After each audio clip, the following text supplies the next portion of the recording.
He is not the central character. No, he is he could be a pivotal one in changing the protagonist's view of life. What did you think of Shah Rukh Khan's performance in the voice? Is he adding star value or? Oh, definitely has added star value. And for me, there were people. I was not. There's some lovely moments. I don't look at it as good acting, bad acting, great acting, and all that. I look at it as lovely moments.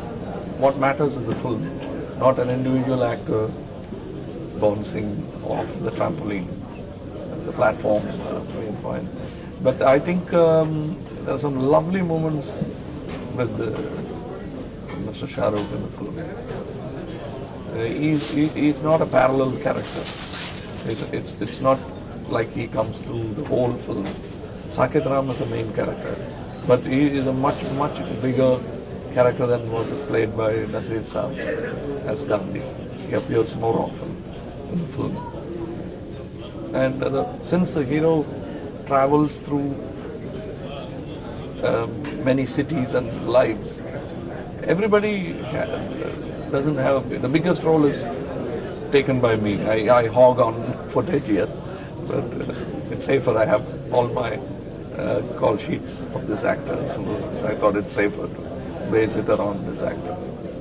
Is it strange to mix reality and fiction? We do it all the time. You ask a person why he was late, he will say one reason and two other things are made up. It was a very heavy traffic jam. He would say it was simply that he forgot that there was no traffic. There was traffic, but you know, everything has a little bit of. Well, it's very difficult to be absolutely honest. Then you achieve a better level of intellect. In this film, what do we see? Real events with fictional characters interspersed? It's all a combi. You keep asking the question. Even the actors in the film ask questions which astounded me, which means I have led them on with my story. So it gives you great pleasure. It's like sometimes you tell your friend that you have a girlfriend who doesn't exist, then it becomes gross and she's real and for the other person. So he keeps asking you, then you invent a number, then suddenly you find another person with the same number and with not the face, and it goes on. It's very intriguing. It's quite interesting as an exercise. What kind of research did you do? Well, it would be wrong to dismiss it off as I didn't do any work, because that would be being unfair to whatever sweat I put into the work. But the fact remains that no research need be done on Gandhi. It's there in the psyche. But I had to go through various things, libraries, books. I read at least 10 good books because of this film, which has sort of opened my eyes to the history of India, and met at least 20-30 people who had things to say that I never knew had happened.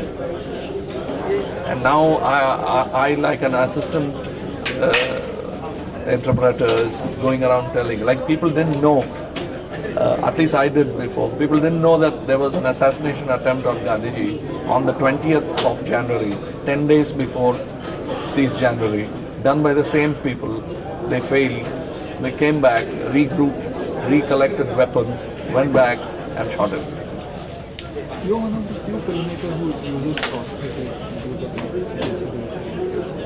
Is this exciting for you? Does it No, it's a tool. It's like a King Lear with a beard.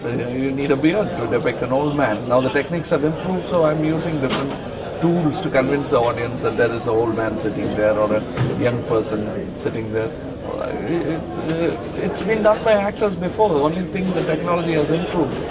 It's like saying you're an actor, but why do you act in films? It's not a respectable medium. Stage is a more respectable medium. It's an older medium. It's a newer medium, so you're tempted to try it and reach more audience. In the little promo trailers that I saw, did I see a name of somebody who was an actual witness to? Yes, it will be there in the copy. Yes, we discovered it by accident. She was there when we had put up the set, and we called her in to see. You are a Delhi person. Tell me whether it looks like. And she was moved because when we took her to the place where he was shot, she was moved, and I thought, I said, well, it's incredible. People still feel sad for that man, and this much sad. Then I realized that she had been there as a 13-year-old girl, a few feet away. She didn't even know what had happened. She almost broke down. And through the film, Mohini Mathurji was a good sort of thermostat, the thermometer where you could watch and see what kind of reaction she has. She would suddenly walk out of the set and come back wiping her tears, and which means it had affected her. And I used to keep discussing Sadat Hasan Manto's story with her and how it impressed me. And then she used to tell me stories which he had not recorded or written, which had really happened. They were equally strong. So what Sadat Sahab had done was actually be honest and tell a story in the best possible language. But what she was telling me, this had all happened. And it was incredible that a country has survived and we are living with dignity. And little details like Jinnah Sahab's daughter stayed back in India, chose India as a country. And Mr. Muhammad Ali Jinnah's grandson is our Muslim Wadia. That shows what kind of a country we are. We are really a broad spectrum, broad-minded democracy, and I'm proud about that. And I realize it when I get into ventures like this.